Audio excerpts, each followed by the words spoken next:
hayatı. Belki senden emir alacak, evet. Mirima pun menjawab, mungkin pria itu akan menjalankan perintahmu, tapi dia telah mendapatkan satu hal darimu, yaitu wanita yang kamu cintai. Senden alacağı bir şey daha var. Sevdiğin kadını.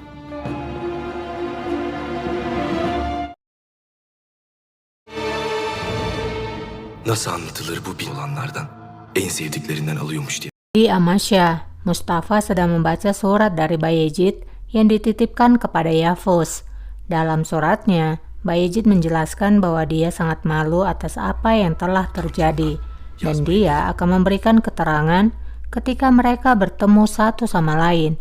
Dan ia juga mengatakan kalau dia tidak pernah mengkhianati Mustafa. Asla ihanet etmediğimi bil. Mahidevran kemudian berkata sinis bahwa Bayezid telah menikah Mustafa dari belakang dan sekarang ia berani menuliskan surat tanpa rasa malu. Şimdi utanmadan mektup mu yazıyor? Dediğini söylüyor. Mustafa menjelaskan pada ibunya kalau Bayezid mengatakan dalam suratnya bahwa ia tidak pernah mengkhianatiku dan akan menjelaskan segalanya secara personal. Mirunisa pun berkata bahwa pasti ada penjelasan atas semua yang terjadi dan mereka harus menunggu Bayezid untuk mengatakannya. Belki bir izahı vardır. İhanet. Mahidevran berkata kalau tidak ada penjelasan untuk pengkhianatan, dia hanya berpura-pura menjadi teman, tapi ternyata ia adalah musuh kita. Dia harusnya membayarnya. Mahidevran pun meminta Mustafa untuk membongkar pernikahan Bayezid dan Hurrician. Yüzümüze dost görünüp ne ödeyecek? Biz de onun Huri Cihan'la olan münasebet. Mustafa tidak setuju dengan perkataan ibunya. Ia pun mengatakan kalau hal itu tidak akan pernah ia lakukan. Mahidevran pun kesal dan bertanya, mengapa Mustafa selalu membela Bayezid? Apakah karena Hurrician? Huri Cihan yüzünden. Mevzu bahis olan benim şeref. Mustafa menjelaskan kalau ia melakukan hal ini demi kehormatannya. Bagaimana bisa aku melakukan hal yang keji seperti itu? Böyle bir alçaklığı nasıl bana reva görürsünüz? Karena kesal pada ibunya yang tidak mengerti akan dirinya, Mustafa pun pergi meninggalkan ibunya. Mirunisa. Sepeninggal Mustafa, Mahidevran bertanya kepada Mirunisa, apakah ia memikirkan hal yang sama seperti Mustafa. Mirunisa mengatakan kalau pangeran memiliki hati nurani, sehingga orang-orang sering menggunakan hal itu untuk melawannya. Mahidevran pun mengatakan, lalu sekarang kamu telah menjadi istri dari pangeran. Jangan lupa janji yang kamu katakan ketika kamu menikah. Mana kekuatan yang kamu katakan? Benim nikahlı zevcesi olduğunu biliyor. Evlenirken bana bir söz verdin. Bahsettiğin güçleri ne vakit kullanacaksın? Mirunisa pun hanya terdiam.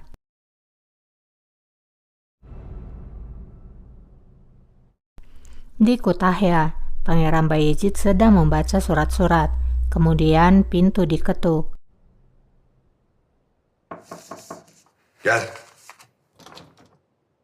Rupanya Hurrician datang menemuinya. Şehzadem. Nampaknya kalau Bayezid masih belum memaafkan Hurrician, di mana Hurrician mengatakan kalau mereka tidak berbicara berhari-hari dan bahkan tidak memandang Hurrician. Yüzüme dahi bakmıyorsun. Yok muyum? Yerde miyim, gökte miyim? Aku tidak tahu apakah aku masih hidup atau mati. Apakah aku masih di bumi atau di surga. Dairene. Namun apapun perkataan Hurrician, Bayezid menyuruh Hurrician untuk kembali ke kamarnya. Sambil menangis, Hurrician berkata, jika ia sendiri tidak bisa memaafkan dirinya, tapi aku juga tidak menduga kalau kamu akan memperlakukanku seperti ini. Sama sekali aku tidak menyesalinya, Bayezid. Aku terpaksa melakukannya. Mereka tidak memberikanku pilihan lain. Meskipun aku harus membunuh diriku, tapi aku tidak bisa kehilangan dirimu. Aku melakukannya untukmu, untuk cinta kita. Apakah hal itu tidak berarti bagimu? Kendimi affedemezken. Ama pişman değilim Bayezid. Ya kendimi öldürecektim. Seni kaybedemezdim Bayezid. Kımız için yaptım. Hiç mi kıymeti yok? Kemudian Bayezid berdiri dan berhadapan dengan Hurricane. Sana sarılmak istiyor.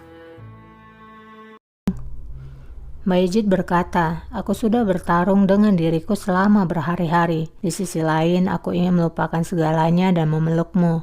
Namun di sisi lain, hal itu menentangku dan mengingatkanku kalau kamu telah mengkhianatiku, Hurricane. Mani oluyor. Bana ihanetini hatırlatıyor Hurricane. Eğer beni istemiyorsan. Hurricane pun menjawab, jika kamu tidak lagi menginginkanku atau tidak lagi mencintaiku, dan jika cinta kita tidak pernah ada, maka aku menerima hukumanku. Ambillah nyawaku atau perintahkan diriku untuk pergi. Keduanya sama saja bagiku. Sevmiyorsan artık razıyım. İster canımı al. Hadi gideyim. Şehzadem.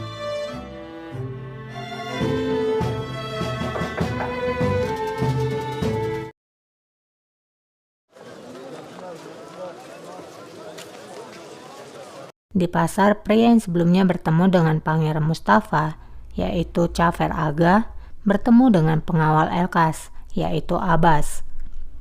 Abbas mengatakan apakah ada berita terbaru dari Amasya. Şehzade Mustafa Sefer taraftarı değil, ya da aşikar. Cafer pun menjawab kalau pangeran tidak mendukung kampanye, tapi ia juga tidak menentang. Selama pembicaraan kedua pria itu, Atmaja masih mengikuti pria itu sesuai perintah pangeran sebelumnya. Sefer olacak, dönüş yok. Sultan. Abbas mengatakan kalau kampanye itu pasti akan terjadi, tapi raja akan menemui kematiannya. Sultan Süleyman kendi felaketine yürüyecek o vakit. Sementara kini Elkas sedang bermain dengan api. Dia adalah pengkhianat. Pangeran Elkas bertemu dengan adik raja, yaitu Fatma Sultan. Onun hemşiresi Fatma Sultan'la buluşuyor. Mendengar ucapan Abbas, Cafer pun tidak menyangka kalau pangeran akan melakukan hal itu. Hadi sen fazla oyalanma. Mirza. Ia pun menyarankan kepada Abbas untuk segera kembali sebelum Pangeran Elkas mencurigainya. Pangeran Elkas tidak mengetahui kalau penjaganya Abbas ternyata menjual informasinya. Tamam. Setelah mereka berpisah, Atmaja terus mengikuti Cafer Aga.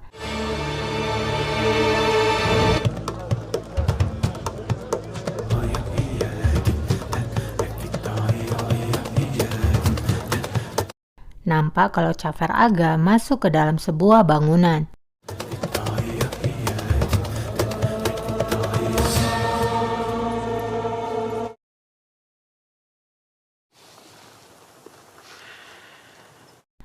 Sementara di lain tempat, Abbas telah kembali kepada pangeran. Pangeran pun menanyakan dari mana saja dirinya. Epeydir yokmuşsun. Çarşıya gittim. Abbas pun mengatakan kalau ia dari pasar untuk membeli kalung untuk Fatma Sultan, sesuai dengan permintaan pangeran sebelumnya. Fatma Sultan için sipariş verdiğiniz gerdanlığı aldım.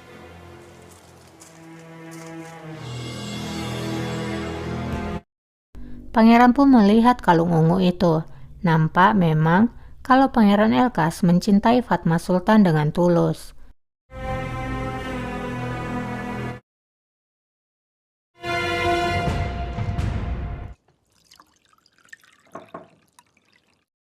Di istana, Selim yang di dalam ruangannya ingin melakukan kebiasaan buruknya.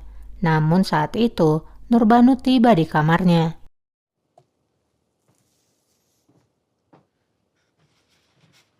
Şehzadem. Kim getirdi? Ia pun mencegah Selim untuk melakukannya, karena jika Hurrem Sultan mengetahuinya, kamu akan merusak janjimu dan hal itu akan menjadi buruk. Kita tidak akan bisa menjawabnya, ucap Nurbanu. Selim, bir yudum bile olmaz. Pınar bunun hesabını veremeyiz. Validemle mi konuş? Selim pun bertanya, apakah kamu mengatakan hal ini pada ibuku? Nurbanu mengatakan kalau Hurrem Sultan telah menanyai dirinya saat baru tiba. Selim pun menjadi lemas.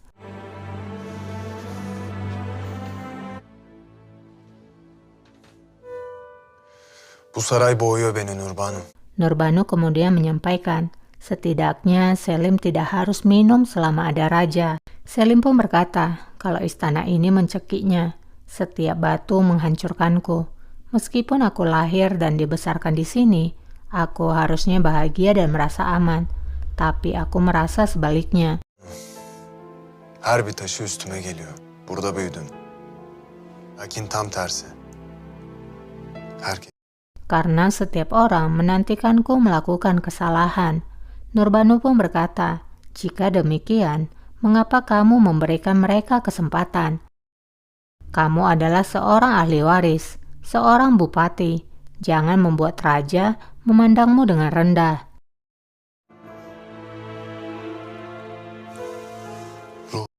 Selim pun berkata, satu hal yang membuatku senang adalah raja mendukungku dan juga dirimu. Onun desteği. Bir de senin varlığın.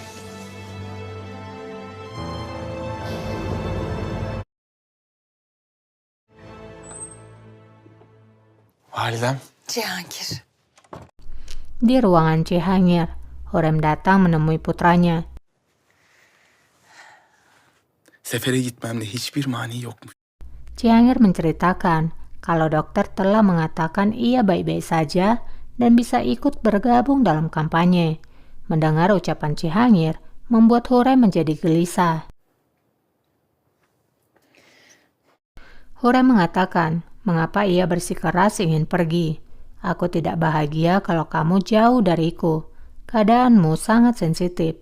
Kamu bahkan kembali dengan cepat dari Kutahya.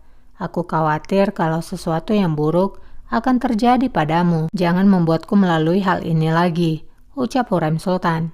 Vaziyetin hassas. Bir şey olacak. Başına bir hal gelecek diye içim yedi. Cihangir berkata, kamu hanya memikirkan dirimu saja, Ibu. Kehidupan Mirima dan diriku hanya menurut keinginanmu saja. Kamu tidak tertarik dengan keinginan atau apa yang membuat kami bahagia. Deniz hayatı yaşıyoruz. Biz ne arzu ediyoruz? Aku tidak tahu tentang Mirima, tapi aku tidak akan mentoleransi hal ini lagi. Cihangir pun izin pamit dari ibunya karena merasa kesal ibunya tidak mengerti dengan keinginannya. Fakat ben buna daha fazla razı gelmeyeceğim. Hamama gitmem lazım.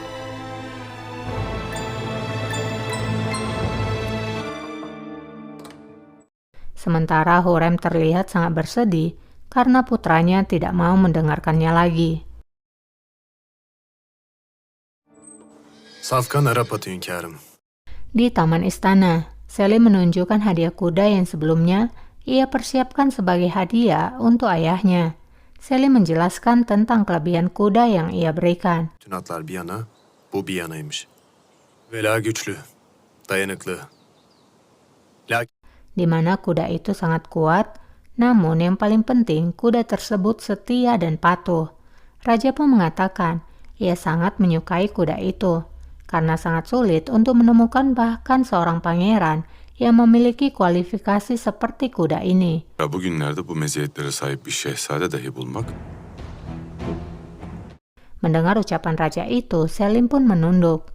Raja berkata lagi kalau ia menerima hadiah dari Selim dan menasihati Selim untuk berhati-hati selama masa ketidakhadirannya, karena orang kafir akan selalu mengintai seperti bayangan.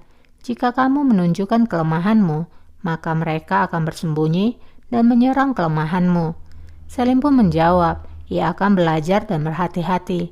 Aku menjanjikan hal itu padamu dan pencipta, terutama sekarang kamu telah mempercayakan penuh tahtamu padaku. Söz verdim. Zaaflarımın esiri olmayacağım.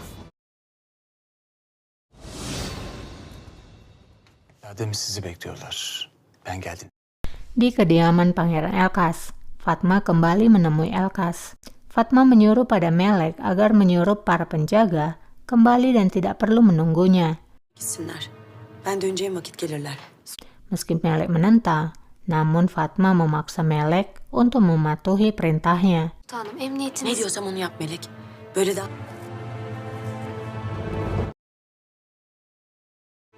Gel. Fatma Sultanımız Şahzadenin yanına gitti. Di kediaman Mihrima, Gulbahar melaporkan pada Mirima kalau Fatma Sultan kembali menemui Pangeran Elkas. Mirima pun berkata, semuanya sudah disiapkan kan? Kamu sudah menemukan seorang saksi kan? Hazır değil mi? Şahitler ayarladınız. Nampaknya Mirima akan menjebak Fatma Sultan. Gulbahar pun mengatakan, Merak buyurmayın semuanya Sultan. sudah dipersiapkan sesuai perintah. Ayla. Kuş kafese girdi. Mirima pun merasa senang. Ia berkata, burung telah di dalam sangkar, dan aku akan membakar sangkar itu. Kafesi ateşlemenin tam vakti. Karşımdasınız. Kembali ke Fatma, mereka berdua pun berbincang.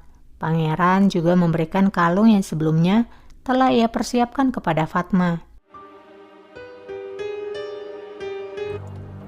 Gerçi Pangeran pun memasangkan ke leher Fatma. bir de sönük bırakır.